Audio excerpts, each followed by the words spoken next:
ಸ್ನೇಹಿತರನ್ನು ಹಣದಿಂದ ಕೊಂಡುಕೊಳ್ಳಲು ಸಾಧ್ಯವೇ ಇಲ್ಲ. ಸಮಸ್ಯೆ ಏನಂದ್ರೆ, ನಾವಿನ್ನೂ ನಮ್ಮ ನಿಜವಾದ ಸ್ನೇಹಿತರು ಯಾರೆಂದು ತಿಳಿದುಕೊಳ್ಳಲಿಲ್ಲ.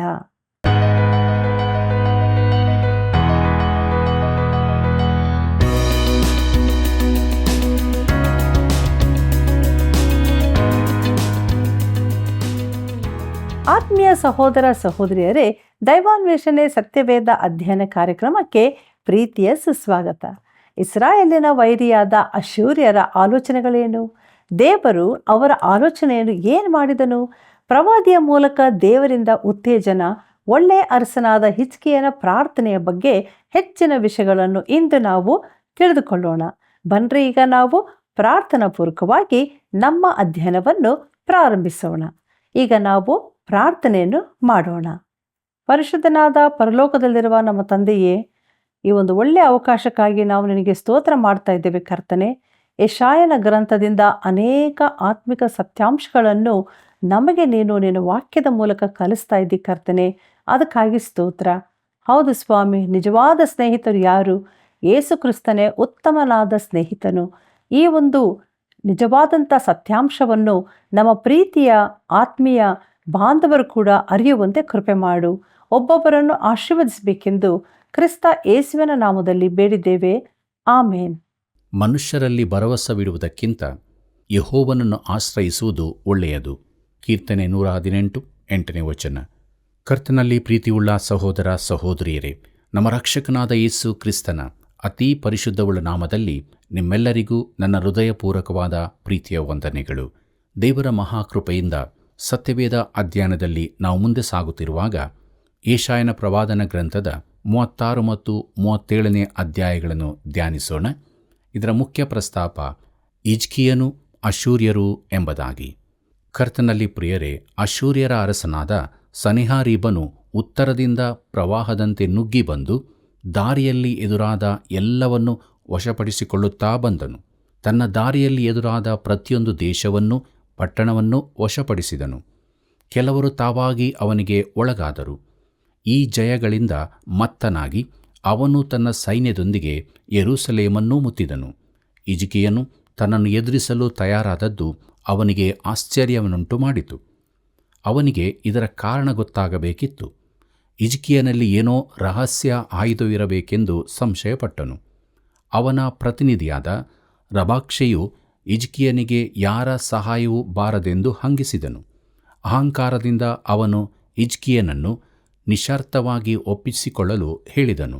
ಹಿಜ್ಕೀಯನಿಗೆ ಹೇಳಲ್ಪಟ್ಟ ಶರ್ತ ಹಾಗೂ ಭಯಪಡಿಸುವಿಕೆಗಳೊಂದಿಗೆ ಈ ಅಧ್ಯಾಯವು ಕೊನೆಗೊಳ್ಳುತ್ತದೆ. ಕರ್ತನಲ್ಲಿ ಪ್ರಿಯರೇ, ಯೆರೂಸಲೇಮನ್ನು ಹೊರುತ್ತೇವೆಂದು ಅಶ್ಶೂರ್ಯರು ಹೆದರಿಸಿದ್ದು. ಯೆಶಾಯನ ಪ್ರವಾದನೆ ಗ್ರಂಥ 36ನೇ ಅಧ್ಯಾಯ 1ನೇ ವಚನವನ್ನು ಗಮನಿಸಿರಿ. ಅಲ್ಲಿ ನಾವು ಹೀಗೆ ನೋಡುತ್ತೇವೆ: ಅರಸನಾದ ಹಿಜ್ಕೀಯನ ಆಳಿಕೆಯ 14ನೇ ವರುಷದಲ್ಲಿ ಅಶ್ಶೂರ್ಯದ ಅರಸನಾದ ಸನೆಹಾರೀಬನು ಬಂದು ಯೆಹೂದ ಪ್ರಾಂತದೊಳಗೆ ಕೋಟೆ ಕೊತ್ತಲುಗಳುಳ್ಳ ಎಲ್ಲ ಪಟ್ಟಣಗಳನ್ನು ಸ್ವಾಧೀನ ಮಾಡಿಕೊಂಡನು ಎಂಬುದಾಗಿ.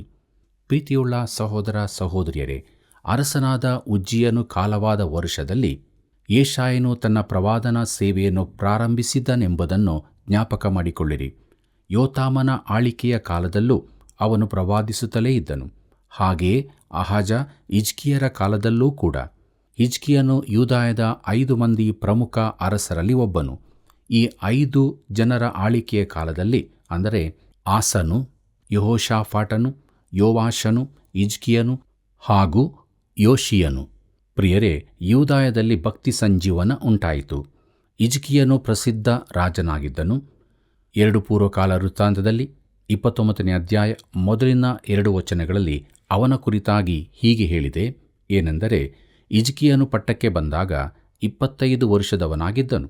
ಅವನು ಯೆರೂಸಲೇಮಿನಲ್ಲಿ 29 ವರ್ಷ ಆಳಿದನು. ಜೆಕರ್ಯನ ಮಗಳಾದ ಅಬೀಯ ಎಂಬಾಕೆಯು ಅವನ ತಾಯಿ. ಅವನು ಎಲ್ಲ ವಿಷಯಗಳಲ್ಲಿಯೂ ತನ್ನ ಪೂರ್ವಿಕನಾದ ದಾವೀದನಂತೆ ಯೆಹೋವನ ಚಿತ್ತಾನುಸಾರವಾಗಿ ನಡೆದನು ಎಂಬುದಾಗಿ. ಪ್ರಿಯರೇ, ಹಿಜ್ಕೀಯನು ಒಳ್ಳೆಯ ಅರಸನಾಗಿದ್ದರೂ ಅವನು ಯೆರೂಸಲೇಮಿನ ಮೇಲೆ ದಂಡೆತ್ತಿ ಬಂದ ಸನೆಹಾರೀಬನಿಂದ ತಡೆಯಲು ಅವನಿಗೆ ಲಂಚ ಕೊಡಲು ಯತ್ನಿಸಿದನು. 2ನೇ ಅರಸುಗಳು 18ನೇ ಅಧ್ಯಾಯ 13ರಿಂದ 16ನೇ ವಚನದವರೆಗೆ ನೋಡಿರಿ. ಪ್ರಿಯರೇ, ಇದಕ್ಕೆ ಬೆಳ್ಳಿ ಬಂಗಾರಗಳನ್ನು ಉಪಯೋಗಿಸಿದನು. ಅಶ್ಶೂರ್ಯರ ಸೈನ್ಯ ಯೆರೂಸಲೇಮಿನ ದ್ವಾರದಲ್ಲೇ ಕೂಡಿದ್ದರಿಂದ ಅವನ ಲಂಚದಿಂದ ಯಾವ ಲಾಭವೂ ಉಂಟಾಗಲಿಲ್ಲ. ಲಂಚ ಕೊಟ್ಟದರಿಂದ ಯಾವ ಪ್ರಯೋಜನವೂ ಆಗಲಿಲ್ಲ. ಈ ಸೂತ್ರವು ಈಗಲೂ ಹೊಸದಾಗಿರಲಿಲ್ಲ, ಈಗಲೂ ಅನುಸರಿಸಲಾಗುತ್ತದೆ. ಪ್ರಿಯರೇ, ಹಿಜ್ಕೀಯನು ಕೊನೆಗೂ ಆತನ ಅಂದರೆ ದೇವರ ಆಶ್ರಯಕ್ಕೆ ಬರಬೇಕಾಯಿತು. ಯೆಶಾಯನ ಪ್ರವಾದನೆ ಗ್ರಂಥ 36ನೇ ಅಧ್ಯಾಯ 2ನೇ ವಚನ ಹೀಗೆ ಹೇಳುತ್ತದೆ: ಆಗ ಅಶ್ಶೂರದ ಅರಸನು ಲಾಕೀಷಿನಿಂದ ಮಹಾಸೈನ್ಯ ಸಹಿತನಾದ ರಬಾಕ್ಷಕೆ ಎಂಬವನನ್ನು ಯೆರೂಸಲೇಮಿನಲ್ಲಿದ್ದ ಹಿಜ್ಕೀಯನ ಬಳಿಗೆ ಕಳುಹಿಸಿದನು. ಇವನು ಮಡಿವಾಳರ ಹೊಲದ ಮೇಲೆ ಹೋಗುವ ರಾಜಮಾರ್ಗದ ಹತ್ತಿರ ಅಲ್ಲಿನ ಕೆರೆಯ ಕಾಲುವೆಯ ಬಳಿಯಲ್ಲಿ ಪಾಳೆಯ ಮಾಡಿಕೊಂಡನು ಎಂಬುದಾಗಿ. ಕರ್ತನಲ್ಲಿ ಪ್ರಿಯರೇ, ಸನೆಹಾರೀಬನು ತಾನಾಗಿ ಅಲ್ಲಿಗೆ ಬರಲಿಲ್ಲ. ಬದಲಾಗಿ ರಬಾಕ್ಷಕೆಯ ಅಧೀನದಲ್ಲಿ ಒಂದು ದೊಡ್ಡ ಸೈನ್ಯವನ್ನು ಕಳುಹಿಸಿದನು. ಅವರು ಯೆರೂಸಲೇಮಿನ ಬಾಗಲಿನ ಬಳಿಯಲ್ಲಿ ಕೂಡಿಕೊಂಡರು. ರಬಾಕ್ಷಕೆಯು ಹಿಜ್ಕೀಯನ ಹಾಗೂ ಯೆರೂಸಲೇಮಿನವರ ಹೃದಯದಲ್ಲಿ ಹೆದರಿಕೆ ಹುಟ್ಟಿಸಿ ಅವರು ಶರಣಾಗುವಂತೆ ಮಾಡಬೇಕೆಂದಿದ್ದನು. ಅವನನ್ನು ಸಂಧಿಸಲು ಹಿಜ್ಕೀಯನು ದೂತರನ್ನು ಕಳುಹಿಸಿದನು. ಯೆಶಾಯನ ಪ್ರವಾದನೆ ಗ್ರಂಥ 36ನೇ ಅಧ್ಯಾಯ 3ನೇ ವಚನವನ್ನು ಗಮನಿಸಿರಿ. ಅಲ್ಲಿ ಹೀಗೆ ಬರೆದದೆ: ಆಮೇಲೆ ಹಿಜ್ಕೀಯನ ಮಗನೂ ರಾಜ ಗೃಹಾಧಿಪತಿಯೂ ಆದ ಎಲ್ಯಾಕೀಮ, ಲೇಖಕನಾದ ಶೆಬ್ನ, ಆಸಾಫನ ಮಗನೂ ಮಂತ್ರಿಯೂ ಆಗಿದ್ದ ಯೋವ ಎಂಬವರು ಬಂದರು ಎಂಬುದಾಗಿ. ಪ್ರಿಯರೇ, ಸನೆಹಾರೀಬನ ಶರ್ತಗಳನ್ನು ತಿಳುಕೊಳ್ಳುವುದಕ್ಕಾಗಿ ಹಿಜ್ಕೀಯನು 3 ಮಂದಿ ದೂತರನ್ನು ಕಳುಹಿಸಿದನು. ಅಶ್ಶೂರವು ಯೆರೂಸಲೇಮನ್ನು ಒಪ್ಪಿಸಬೇಕೆಂದು ಕೇಳಿಕೊಂಡಿತು ಎಂಬ ವಿಚಾರವನ್ನು ನೋಡೋಣ. ಯೆಶಾಯನ ಪ್ರವಾದನೆ ಗ್ರಂಥ 36ನೇ ಅಧ್ಯಾಯ 4ನೇ ವಚನ ಹೀಗೆ ಹೇಳುತ್ತದೆ: ರಬಾಕ್ಷಕೆಯು ಅವರಿಗೆ, ನೀವು ಹೋಗಿ ಮಹಾರಾಜನಾದ ಅಶ್ಶೂರದ ಅರಸನ ಈ ಮಾತುಗಳನ್ನು ಹಿಜ್ಕೀಯನಿಗೆ ತಿಳಿಸಿರಿ ಎಂಬುದಾಗಿ. ಕರ್ತನಲ್ಲಿ ಪ್ರಿಯರೇ, ಹಿಜ್ಕೀಯನಿಗೆ ಎದುರಿಸುವ ಧೈರ್ಯವೆಲ್ಲಿಂದ ಬಂತೆಂದು ರಬಾಕ್ಷಕೆಯು ಅಹಂಕಾರದಿಂದ ನುಡಿದನು. ಹಿಜ್ಕೀಯನು ಭರವಸವಿಟ್ಟ ಆ ರಹಸ್ಯ ಅಸ್ತ್ರ ಯಾವುದೆಂದು ಅವನು ತಿಳಿಯಲಿಚ್ಛಿಸಿದನು. ಅದು ಐಗುಪ್ತವಿರಬೇಕೆಂದು ಊಹಿಸಿದನು. ಯೆಶಾಯನ ಪ್ರವಾದನೆ ಗ್ರಂಥ 36ನೇ ಅಧ್ಯಾಯ 6ನೇ ವಚನವನ್ನು ಗಮನಿಸಿರಿ. ಅಲ್ಲಿ ನಾವು ಹೀಗೆ ನೋಡುತ್ತೇವೆ: ಜಜ್ಜಿದ ದಂಟಿಗೆ ಸಮಾನವಾದ ಐಗುಪ್ತವೆಂಬ ಕೋಲಿನ ಮೇಲೆ ಭರವಸವಿಟ್ಟಿರುತ್ತೀಯಷ್ಟೇ. ಒಬ್ಬನು ಅಂಥ ಕೋಲನ್ನು ಊರಿಕೊಳ್ಳುವುದಾದರೆ ಅದು ಅವನ ಕೈಯನ್ನು ತಿವಿದು ಒಳಕ್ಕೆ ಹೋಗುತ್ತದೆ. ಐಗುಪ್ತದ ಅರಸನಾದ ಫರೋಹನಲ್ಲಿ ಭರವಸವಿಟ್ಟವರಿಗೆ ಅದೇ ಗತಿಯಾಗುವುದು ಎಂಬುದಾಗಿ. ಪ್ರೀತಿಯುಳ್ಳ ಸಹೋದರ ಸಹೋದರಿಯರೇ, ಆ ಸಮಯದಲ್ಲಿ ಅಶ್ಶೂರ್ಯರು ವಶಪಡಿಸಿಕೊಳ್ಳುವುದಕ್ಕಾಗಿ ಸೈನ್ಯ ಸಮೇತ ಹೊರಟಿದ್ದರು. ಆದರೆ ಅವರಿಗೆ ದಾರಿಯಲ್ಲಿ ಯೆರೂಸಲೇಮ್ ಅಡ್ಡವಾಗಿತ್ತು. ಮುಂಚೆ ಹಿಜ್ಕೀಯನ ತಂದೆಯಾದ ಆಹಾಜನು ಮಾಡಿದಂತೆ ತಾನೂ ಕೂಡ ಐಗುಪ್ತರ ಸಹಾಯ ಪಡೆಯಬೇಕೆಂದು ಹಿಜ್ಕೀಯನು ನೆನೆಸಿದ್ದನು. ಆದರೆ ಹಿಜ್ಕೀಯನಿಗೆ ಐಗುಪ್ತರಿಂದ ಯಾವ ಸಹಾಯವೂ ದೊರಕಲಿಲ್ಲ. ರಬಾಕ್ಷಕೆಯ ಎಣಿಕೆ ಸರಿಯಾಗಿಯೇ ಇತ್ತು. ಆಗ ಅವನು ಇನ್ನೊಂದು ಸಾಧ್ಯತೆಯ ಕುರಿತಾಗಿ ಯೋಚಿಸಿದನು. ಅದೇನೆಂಬುದಾಗಿ ನೋಡೋಣ. ಯೆಶಾಯನ ಪ್ರವಾದನೆ ಗ್ರಂಥ 36ನೇ ಅಧ್ಯಾಯ 7ನೇ ವಚನವನ್ನು ಗಮನಿಸಿರಿ. ಅಲ್ಲಿ ಹೀಗೆ ನೋಡುತ್ತೇವೆ: ಒಂದು ವೇಳೆ ನೀನು ನಮ್ಮ ದೇವರಾದ ಯೆಹೋವನನ್ನು ನಂಬಿಕೊಂಡಿದ್ದೇವೆಂದು ಹೇಳಬಹುದು. ಹಿಜ್ಕೀಯನು ಇದೇ ಯಜ್ಞವೇದಿಯ ಮೇಲೆ ಆರಾಧನೆ ಮಾಡಬೇಕೆಂಬುದಾಗಿ ಯೆಹೂದ್ಯರಿಗೂ ಯೆರೂಸಲೇಮಿನವರಿಗೂ ಆಜ್ಞಾಪಿಸಿ ಆ ಯೆಹೋವನ ಪೂಜಾ ಸ್ಥಳಗಳನ್ನು ಬೇರೆ ಎಲ್ಲ ಯಜ್ಞವೇದಿಗಳನ್ನು ಹಾಳು ಮಾಡಿದನಲ್ಲ ಎಂಬುದಾಗಿ. ಪ್ರೀತಿಯುಳ್ಳ ದೇವಜನರೇ, ರಬಾಕ್ಷಕೆಯು ಕೇಳುತ್ತಿದ್ದಾನೆ. ನೀವು ನಿಮ್ಮ ದೇವರ ಮೇಲೆ ಆತುಕೊಂಡಿರುವುದು ನಿಜವೋ? ಅವನ ಆತ್ಮಿಕ ತಿಳುವಳಿಕೆಯ ಕೊರತೆಯಿಂದಾಗಿ ಅವನಿಗೆ ತಪ್ಪು ಮಾಹಿತಿ ದೊರಕಿತ್ತು. ಹಿಜ್ಕೀಯನು ಎಲ್ಲ ಯೆಹೋವನ ಯಜ್ಞವೇದಿಗಳನ್ನು ಹಾಳು ಮಾಡಿದನಲ್ಲ ಎಂದು ಕೇಳುತ್ತಾನೆ. ಪ್ರಿಯರೇ, ಅನೇಕರಿಗೆ ಈ ದಿನದಲ್ಲಿ ಆತ್ಮೀಯ ತಿಳುವಳಿಕೆಯೇ ಇರುವುದಿಲ್ಲ. ರಬಾಕ್ಷಕೆಯು ಹೇಳಿದ 3ನೆಯ ಸಾಧ್ಯತೆಯು ಅವನ ಅಹಂಕಾರದ ಚಿತ್ರಣವನ್ನು ಕೊಡುತ್ತದೆ. ಯೆಶಾಯನ ಪ್ರವಾದನೆ ಗ್ರಂಥ 36ನೇ ಅಧ್ಯಾಯ 8 ಮತ್ತು 9ನೇ ವಚನಗಳನ್ನು ಗಮನಿಸಿರಿ. ಅಲ್ಲಿ ಹೀಗೆ ಬರೆದದೆ: ನನ್ನ ಒಡೆಯನಾದ ಅಶ್ಶೂರದ ಅರಸನೊಂದಿಗೆ ಪಂಥ ಹಾಕುವುದಕ್ಕೆ ನಿನಗೆ ಮನಸ್ಸುಂಟೋ? ಹಾಗಾದರೆ ಅವನು ನಿನಗೆ 2,000 ಕುದುರೆಗಳನ್ನು ಕೊಡುತ್ತಾನೆ. ನೀನು ಅಷ್ಟು ಮಂದಿ ಸವಾರರನ್ನು ಅವುಗಳ ಮೇಲೆ ಕುಳ್ಳಿರಿಸುವಿಯೋ? ಇದು ನಿನಗೆ ಅಸಾಧ್ಯವಾಗುವುದಾದರೆ ನನ್ನ ಒಡೆಯನ ಸೇನಾಪತಿಗಳಲ್ಲಿ ಅತ್ಯಲ್ಪನನ್ನಾದರೂ ಸೋಲಿಸುವುದು ಹೇಗೆ? ರಥಾಶ್ವ ಬಲಗಳಿಗಾಗಿ ಐಗುಪ್ತರನ್ನು ನಂಬಿರುತ್ತಿಯೆಂದು ಕಾಣುತ್ತದೆ ಎಂಬುದಾಗಿ. ಪ್ರೀತಿಯುಳ್ಳ ದೇವಜನರೇ, ಹಿಜ್ಕೀಯನು ತನಗಿರುವ ಸ್ವಂತ ಸೇನಾಬಲದ ಮೇಲೆ ಆತುಕೊಂಡು ಯೆರೂಸಲೇಮನ್ನು ಕಾಯುತ್ತೇನೆಂದು ನೆನಸಿರುವ ಸಾಧ್ಯತೆ ಇದೆ. ಆದ್ದರಿಂದ ಅವನಿಗೆ ಸಹಾಯ ಮಾಡಲು ರಬಾಕ್ಷೆಗೆ 2,000 ಕುದುರೆಗಳನ್ನು ಕೊಡುತ್ತೇನೆಂದು ಹೇಳುತ್ತಾನೆ. ಅವನು ಯಹೂದ್ಯರನ್ನು ಅಣಕಿಸುತ್ತಿದ್ದಾನೆ. ಪ್ರಿಯರೇ, ರಬಾಕ್ಷೆಗೆ ನೆನೆಸಿಕೊಂಡ 4ನೆಯ ಸಾಧ್ಯತೆಯು ಬಹು ಕುಟಿಲತನದಾಗಿತ್ತು. ಅದೇನೆಂಬುದಾಗಿ ನೋಡೋಣ. ಯೆಶಾಯನ ಪ್ರವಾದನೆ ಗ್ರಂಥ 36ನೇ ಅಧ್ಯಾಯ 10ನೇ ವಚನ ಹೀಗೆ ಹೇಳುತ್ತದೆ: ಈ ದೇಶವನ್ನು ಹಾಳು ಮಾಡುವುದಕ್ಕೆ ಯೆಹೋವನ ಚಿತ್ತವಿಲ್ಲದೆ ಬಂದೆನೆಂದು ನೆನೆಸುತ್ತೀಯೋ? ಇಲ್ಲಿಗೆ ಬಂದು ಇದನ್ನು ಹಾಳು ಮಾಡಿಬಿಡು ಎಂದು ಯೆಹೋವನೇ ನನಗೆ ಆಜ್ಞಾಪಿಸಿದನು ಎನ್ನುವ ಅರಸನ ಮಾತುಗಳನ್ನು ತಿಳಿಸಿರಿ ಎಂದು ಹೇಳಿದನು ಎಂಬುದಾಗಿ. ಪ್ರೀತಿಯುಳ್ಳ ದೇವಜನರೇ, ಇಸ್ರಾಯೇಲ್ ದೇವರಾದ ಯೆಹೋವನೇ ಯೆರೂಸಲೇಮಿಗೆ ವಿರುದ್ಧವಾಗಿ ಅಶ್ಶೂರ್ಯರನ್ನು ಕಳಿಸಿದ್ದಾನೆಂದು ರಬಾಕ್ಷೆಗೆ ಹೇಳುತ್ತಿದ್ದಾನೆ. ಆದ್ದರಿಂದ ಯೆಹೋವನು ಅಶ್ಶೂರ್ಯರ ಪರವಾಗಿದ್ದಾನೆಂದು ಹೇಳುತ್ತಾನೆ. ಯೆಶಾಯನ ಪ್ರವಾದನೆ ಗ್ರಂಥ 36ನೇ ಅಧ್ಯಾಯ 11ನೇ ವಚನವನ್ನು ಗಮನಿಸಿರಿ.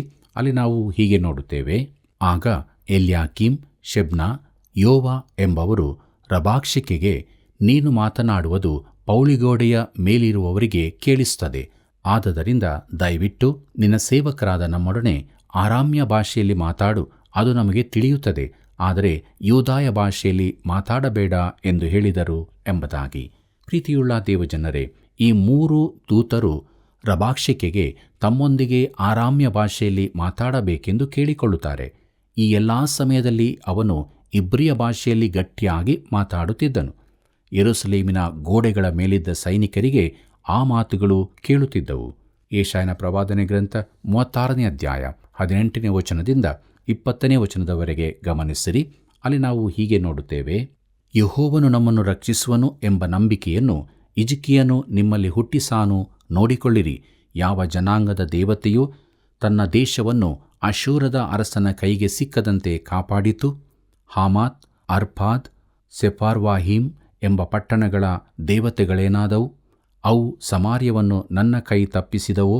ಯಾವ ಜನಾಂಗದ ದೇವತೆಯಾದರೂ ತನ್ನ ದೇಶವನ್ನು ನನ್ನ ಕೈಯಿಂದ ಬಿಡಿಸಲಾರದೆ ಹೋದ ಮೇಲೆ ಯೆಹೋವನು ಯೆರೂಸಲೇಮನ್ನು ನನ್ನ ಕೈಗೆ ತಪ್ಪಿಸಿ ಕಾಪಾಡುವನೋ ಅನ್ನುತ್ತಾನೆ ಎಂದು ಹೇಳಿದನು ಎಂಬುದಾಗಿ. ಪ್ರೀತಿಯುಳ್ಳ ಸಹೋದರ ಸಹೋದರಿಯರೇ, ಬೇರೆ ಯಾವ ದೇವರುಗಳು ಅವನನ್ನು ಬಿಡಿಸಲಾರನೆಂದು ರಬಾಕ್ಷೆಕೆಯು ಅಹಂಕಾರದಿಂದ ಕೊಚ್ಚಿಕೊಂಡನು. ಯೆಹೋವನು ಯೆರೂಸಲೇಮನ್ನು ರಕ್ಷಿಸುವನೆಂದು ಇಸ್ರಾಯೇಲ್ಯರು ಯಾಕೆ ನಿರೀಕ್ಷಿಸಬೇಕು? ಅವನು ಯೆಹೋವನನ್ನು ಅನ್ಯಜನಗಳ ದೇವತೆಗೆ ಸಮಾನನನ್ನಾಗಿ ಮಾಡಿದನು. ಪ್ರಿಯರೇ, ಪ್ರತಿನಿಧಿಗಳು ಅಶ್ಶೂರ್ಯರ ಕಠಿಣ ಶರ್ತಗಳನ್ನು ವರದಿ ಮಾಡಿದರು. ಕೊನೆಗೂ ದೂತರು ಅರಸನಾದ ಹಿಜ್ಕೀಯನಿಗೆ ವರದಿಯನ್ನು ತಂದರು. ಯೆಶಾಯನ ಪ್ರವಾದನೆ ಗ್ರಂಥ 36ನೇ ಅಧ್ಯಾಯ 22ನೇ ವಚನ ಹೀಗೆ ಹೇಳುತ್ತದೆ: ಹಿಜ್ಕೀಯನ ಮಗನೂ ರಾಜಗೃಹಾಧಿಪತಿಯೂ ಆಗಿದ್ದ ಎಲ್ಯಾಕೀಮ್, ಲೇಖಕನಾದ ಶೆಬ್ನ, ಆಸಾಫನ ಮಗನೂ ಮಂತ್ರಿಯೂ ಆಗಿದ್ದ ಯೋವ ಎಂಬವರು ತಮ್ಮ ಬಟ್ಟೆಗಳನ್ನು ಹರಿದುಕೊಂಡು ಅರಸನಾದ ಹಿಜ್ಕೀಯನ ಬಳಿಗೆ ಬಂದು ಅವನಿಗೆ ರಬಾಕ್ಷೆಕೆಯ ಮಾತುಗಳನ್ನು ತಿಳಿಸಿದರು ಎಂಬುದಾಗಿ. ಪ್ರೀತಿಯುಳ್ಳ ದೇವಜನರೇ, ಈ ದುಃಖದಾಯಕ ವರ್ತಮಾನವನ್ನು ದೂತರು ಬಂದು ಹಿಜ್ಕೀಯನಿಗೆ ತಿಳಿಸಿದರು. ಬಟ್ಟೆಗಳು ಮನುಷ್ಯನ ಮರ್ಯಾದೆಯ ಸಂಕೇತಗಳಾಗಿವೆ. ಬಟ್ಟೆ ಮನುಷ್ಯನೇನೆಂಬುದನ್ನು ತಿಳಿಸುತ್ತದೆ ಎಂಬ ಮಾತಿದೆ. ಪ್ರಿಯರೇ, ಬಟ್ಟೆಗಳನ್ನು ಹರಕೊಳ್ಳುವುದು ಅವಮಾನ, ನಾಚಿಕೆಗೆ ಗುರುತಾಗಿದೆ.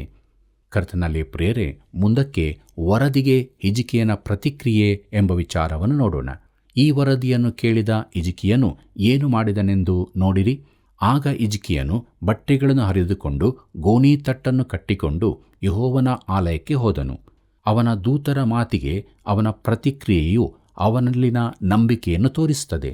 ತನ್ನ ಕೈ ಮೀರಿದ ಸಂಕಷ್ಟ ಕಾಲದಲ್ಲಿ ಅವನು ದೇವರ ಕಡೆಗೆ ತಿರುಗಿಕೊಂಡು ದೇವರ ಆಲಯಕ್ಕೆ ಹೋದನು. ಯೆಶಾಯನ ಪ್ರವಾದನೆ ಗ್ರಂಥ 37ನೇ ಅಧ್ಯಾಯ 2ನೇ ವಚನ ಹೀಗೆ ಹೇಳುತ್ತದೆ: ಇದಲ್ಲದೆ ಅವನು ರಾಜಗೃಹಾಧಿಪತಿಯಾದ ಎಲ್ಯಾಕೀಮ್, ಲೇಖಕನಾದ ಶೆಬ್ನ, ವೃದ್ಧ ಯಾಜಕರು ಇವರನ್ನು ಕರೆಯಿಸಿ, ನೀವು ಗೋಣಿತಟ್ಟನ್ನು ಕಟ್ಟಿಕೊಂಡು ಆಮೋಚನ ಮಗನೂ ಪ್ರವಾದಿಯೂ ಆಗಿರುವ ಯೆಶಾಯನ ಬಳಿಗೆ ಹೋಗಿ ಹೀಗೆ ಹೇಳಿರಿ ಎಂದು ಆಜ್ಞಾಪಿಸಿದನು ಎಂಬುದಾಗಿ. ಪ್ರಿಯರೇ, ಹಿಜ್ಕೀಯನು ತನ್ನ ದೂತರನ್ನು ಪ್ರವಾದಿಯಾದ ಏಷಾಯನ ಬಳಿಗೆ ಕಳುಹಿಸಿದನು.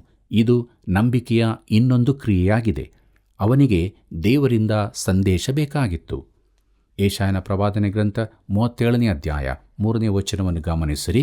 ಅಲ್ಲಿ ಹೀಗೆ ಬರೆದದೆ, ಅವರು ಅದರಂತೆ ಏಷಾಯನ ಬಳಿಯಲ್ಲಿ ಈ ದಿವಸದಲ್ಲಿ ನಮಗೆ ಮಹಾ ಕಷ್ಟವೂ ಶಿಕ್ಷೆಯೂ ನಿಂದೆಯೂ ಸಂಭವಿಸಿರುತ್ತವೆ. ಹೆರಿಗೆಯ ಕಾಲ ಬಂದದೆ, ಆದರೆ ಹೆರುವುದಕ್ಕೆ ಬಲ ಸಾಲದು ಎಂಬುದಾಗಿ. ಪ್ರೀತಿಯುಳ್ಳ ದೇವಜನರೇ, ಏಷಾಯನಿಗೆ ತಿಳಿಸಲ್ಪಟ್ಟ ಸಂದೇಶವು ಕರಾಳವಾಗಿತ್ತು, ನಿರಾಶಾದಾಯಕವಾಗಿತ್ತು. ಅದು ತೊಂದರೆ, ಬೈಗುಳ, ದೂಷಣೆಗಳ ದಿನವಾಗಿತ್ತು. ಏಷಾಯನ ಪ್ರವಾದನೆ ಗ್ರಂಥ 37ನೇ ಅಧ್ಯಾಯ 4ನೇ ವಚನವನ್ನು ಗಮನಿಸಿರಿ. ಅಲ್ಲಿ ನಾವು ಹೀಗೆ ನೋಡುತ್ತೇವೆ, ನಿನ್ನ ದೇವರಾದ ಯೆಹೋವನು ಅಶ್ಶೂರದ ಅರಸನಿಂದ ಕಳುಹಿಸಲ್ಪಟ್ಟ ರಬಾಕ್ಷಕೆಯ ನಿಂದಾವಾಕ್ಯಗಳನ್ನು ಕೇಳಿರುವನು. ಅವನು ತನ್ನ ಯಜಮಾನನ ಹೆಸರಿನಲ್ಲಿ ಜೀವಸ್ವರೂಪನಾದ ದೇವರನ್ನು ದೂಷಿಸಿದ್ದರಿಂದ ಆತನು ಅವನಿಗೆ ಮುಯ್ತೀರಿಸಾನು. ಆದದರಿಂದ ಉಳಿದಿರುವ ಸ್ವಲ್ಪ ಜನರಿಗೋಸ್ಕರ ಆತನನ್ನು ಪ್ರಾರ್ಥಿಸು ಎಂಬುದಾಗಿ ಹಿಜ್ಕೀಯನು ಅನ್ನುತ್ತಾನೆ ಎಂದು ಹೇಳಿದರು ಎಂಬುದಾಗಿ. ಪ್ರೀತಿಯುಳ್ಳ ದೇವಜನರೇ, ಅವರು ನಿನ್ನ ದೇವರಾದ ಯೆಹೋವನು ಅನ್ನುತ್ತಾರೆ, ನಮ್ಮ ದೇವರು ಎಂದಲ್ಲ. ಆದರೆ ಅವನು ನಮ್ಮ ದೇವರು ಎಂದೇಕೆ ಹೇಳಲಿಲ್ಲ? ಆದರೆ ಪ್ರಾರ್ಥಿಸುವಾಗ 20ನೇ ವಚನದಲ್ಲಿ ನಮ್ಮ ದೇವರೇ ಎಂದು ಹೇಳುತ್ತಾನೆ. ಪ್ರಿಯರೇ, ಏಷಾಯನ ಮೂಲಕ ಯೆಹೋವನಿಂದ ಉತ್ತೇಜನ ಎಂಬ ವಿಚಾರವನ್ನು ನೋಡೋಣ. ಏಷಾಯನ ಪ್ರವಾದನೆ ಗ್ರಂಥ 37ನೇ ಅಧ್ಯಾಯ 5 ಮತ್ತು 6ನೇ ವಚನಗಳನ್ನು ಗಮನಿಸಿರಿ.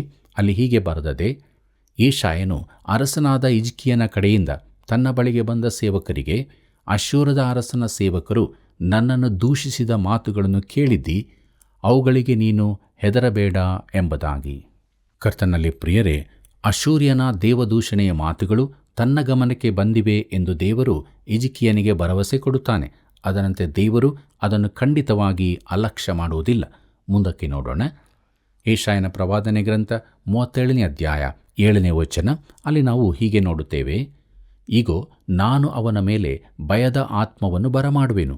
ಅವನು ಒಂದು ಸುದ್ದಿಯನ್ನು ಕೇಳಿ ತಿರುಗಿಕೊಂಡು ಸ್ವದೇಶಕ್ಕೆ ಹೋಗಿ ಅಲ್ಲಿ ಕತ್ತಿಯಿಂದ ಬೀಳುವಂತೆ ಮಾಡುವೆನು ಎಂಬಿ ಯೆಹೋವನ ಮಾತನ್ನು ನಿಮ್ಮ ಯಜಮಾನನಿಗೆ ಹೇಳಿರಿ ಎಂಬುದಾಗಿ ಉತ್ತರ ಕೊಟ್ಟನು ಎಂಬುದಾಗಿ. ಪ್ರೀತಿಯುಳ್ಳ ಸಹೋದರ ಸಹೋದರಿಯರೇ, ಅವನು ಯೆರೂಸಲೇಮಿನ ಸಮೀಪ ಕೊಲ್ಲಲ್ಪಡದೆ ಸ್ವದೇಶದಲ್ಲೇ ಸಾಯಲಿರುವನು. ನಾವು ಮುಂದೆ ನೋಡುವಂತೆ ಇದು ಅಕ್ಷರಶಃ ನೆರವೇರಿತು. ದೇವರು ಅಶ್ಶೂರ್ಯರ ನಾಶನವನ್ನು ಮುಂತಿಳಿಸಿದನು. ಮುಂದಕ್ಕೆ ಹಿಜ್ಕೀಯನಿಗೆ ಬಂದ ಬೆದರಿಕೆ ಪತ್ರ ಎಂಬ ವಿಚಾರವನ್ನು ನೋಡೋಣ. ಪ್ರಿಯರೇ, ಈ ಪತ್ರದಲ್ಲಿನ ಮಾತುಗಳು ದೇವರು ಬಿಡುಗಡೆ ಮಾಡುವನೆಂಬ ಹಿಜ್ಕೀಯನ ನಂಬಿಕೆಯನ್ನು ಅಲುಗಾಡಿಸುವ ಪ್ರಯತ್ನವಾಗಿತ್ತು. ಏಷಾಯನ ಪ್ರವಾದನೆ ಗ್ರಂಥ 37ನೇ ಅಧ್ಯಾಯ 10ನೇ ವಚನ ಹೀಗೆ ಹೇಳುತ್ತದೆ, ಹಿಜ್ಕೀಯನೇ, ನೀನು ನಂಬುವ ದೇವರು ಯೆರೂಸಲೇಮು ಅಶ್ಶೂರದ ಅರಸನಿಗೆ ವಶವಾಗುವುದಿಲ್ಲವೆಂದು ಹೇಳಿ ನಿನ್ನನ್ನು ಮೋಸಗೊಳಿಸಾನು. ಅಶ್ಶೂರದ ಅರಸರು ಎಲ್ಲ ರಾಜ್ಯಗಳನ್ನು ಪೂರ್ಣವಾಗಿ ನಾಶ ಮಾಡಿದರೆಂದು ಕೇಳಿದೆಯಲ್ಲ ಎಂಬುದಾಗಿ. ಪ್ರಿಯರೇ, ಅವನು ಅಂದರೆ ರಬಾಕ್ಷಕೆ ಹೇಳಿದ್ದ ಮಾತುಗಳನ್ನೇ ಪುನರುಚ್ಚರಿಸಿದನು. ಏಷಾಯನ ಪ್ರವಾದನೆ ಗ್ರಂಥ 37ನೇ ಅಧ್ಯಾಯ 11 ಮತ್ತು 12ನೇ ವಚನಗಳನ್ನು ಗಮನಿಸಿರಿ. ಅಲ್ಲಿ ಹೀಗೆ ಬರೆದದೆ, ಅಶ್ಶೂರದ ಅರಸನು ಎಲ್ಲ ರಾಜ್ಯಗಳನ್ನು ಪೂರ್ಣವಾಗಿ ನಾಶ ಮಾಡಿದರೆಂದು ಕೇಳಿದೆಯಲ್ಲ. ಹೀಗಿದ್ದ ಮೇಲೆ ನೀನು ಉಳಿವಿಯೋ? ನನ್ನ ತಂದೆ ತಾತಂದಿರು ಗೋಜಾನ್, ಖಾರಾನ್, ರೇಚೇಫ್ ಎಂಬ ಪಟ್ಟಣಗಳ ಜನರನ್ನು, ತೆಲಸ್ಸಾರ್ ಪ್ರಾಂತದಲ್ಲಿರುವ ಎದೇನಿನ ಜನರನ್ನು ನಾಶ ಮಾಡುವುದಕ್ಕೆ ಹೋದಾಗ ಅವರ ದೇವತೆಗಳು ಅವರನ್ನು ಕಾಪಾಡಿದವೋ ಎಂಬುದಾಗಿ. ಪ್ರಿಯರೇ, ಇಲ್ಲಿ ಅವನು ತನ್ನ ಮೊದಲ ಮಾತಿಗಿಂತಲೂ ಮುಂದಕ್ಕೆ ಹೋಗಿ ಯಾವುದೇ ದೇಶದ ದೇವರುಗಳಾಗಲಿ ಅವರನ್ನು ಅಶ್ಶೂರದ ಕೈಯಿಂದ ತಪ್ಪಿಸಿಲ್ಲವೆಂದು ಹೇಳಿದನು. ಏಷಾಯನ ಪ್ರವಾದನೆ ಗ್ರಂಥ 37ನೇ ಅಧ್ಯಾಯ 13ನೇ ವಚನವನ್ನು ಗಮನಿಸಿರಿ. ಅಲ್ಲಿ ಹೀಗೆ ಬರೆದದೆ, ಹಾಮಾತ್, ಅರ್ಫಾದ್, ಶೆಫರ್ವೀಮ್, ಹೇನಾ, ಇವ್ವ ಎಂಬ ಪಟ್ಟಣಗಳ ಅರಸರು ಏನಾದರೂ ಎಂಬಿ ನನ್ನ ಮಾತನ್ನು ಯೆಹೂದದ ಅರಸನಾದ ಹಿಜ್ಕೀಯನಿಗೆ ಹೇಳಿರಿ ಎಂಬುದಾಗಿ ದೂತರನ್ನು ಹಿಜ್ಕೀಯನ ಬಳಿಗೆ ಕಳುಹಿಸಿದನು ಎಂಬುದಾಗಿ. ಪ್ರಿಯರೇ, ಅವನು ಚಾರಿತ್ರಿಕ ಘಟನೆಗಳನ್ನು ಎತ್ತಿ ಹೇಳಿದನು. ಅದಕ್ಕೆ ಯಾವ ಉತ್ತರವನ್ನು ಕೊಡಲು ಸಾಧ್ಯವಿಲ್ಲ. ಮುಂದಕ್ಕೆ ನಾವು ಹಿಜ್ಕೀಯನ ಪ್ರಾರ್ಥನೆ ಎಂಬ ವಿಚಾರವನ್ನು ನೋಡೋಣ. ಈಗ ಹಿಜ್ಕೀಯನು ಏನು ಮಾಡಿದನೆಂದು ನೋಡಿರಿ. ಅದು ನನಗೆ ಬಹು ಇಷ್ಟವಾಯಿತು. ಏಷಾಯನ ಪ್ರವಾದನೆ ಗ್ರಂಥ 37ನೇ ಅಧ್ಯಾಯ 14ನೇ ವಚನ ಹೀಗೆ ಹೇಳುತ್ತದೆ, ಹಿಜ್ಕೀಯನು ಆ ದೂತರು ತಂದ ಪತ್ರವನ್ನು ತೆಗೆದುಕೊಂಡು ಓದಿದ ನಂತರ ಯೆಹೋವನ ಆಲಯಕ್ಕೆ ಹೋಗಿ ಅದನ್ನು ಯೆಹೋವನ ಮುಂದೆ ತೆರೆದಿಟ್ಟು ಎಂಬುದಾಗಿ. ಪ್ರಿಯರೇ, ಹಿಜ್ಕೀಯನಿಗೆ ಸಿಕ್ಕಿದ ಪತ್ರವನ್ನು ಅವನು ದೇವರ ಆಲಯಕ್ಕೆ ನೇರವಾಗಿ ತೆಗೆದುಕೊಂಡು ಹೋಗಿ ದೇವರ ಮುಂದೆ ಅದನ್ನು ತೆರೆದಿಟ್ಟನು. ಬಳಿಕ ನಿಜವಾದ ಮಹಾಪ್ರಾರ್ಥನೆಯನ್ನು ಮಾಡಿದನು.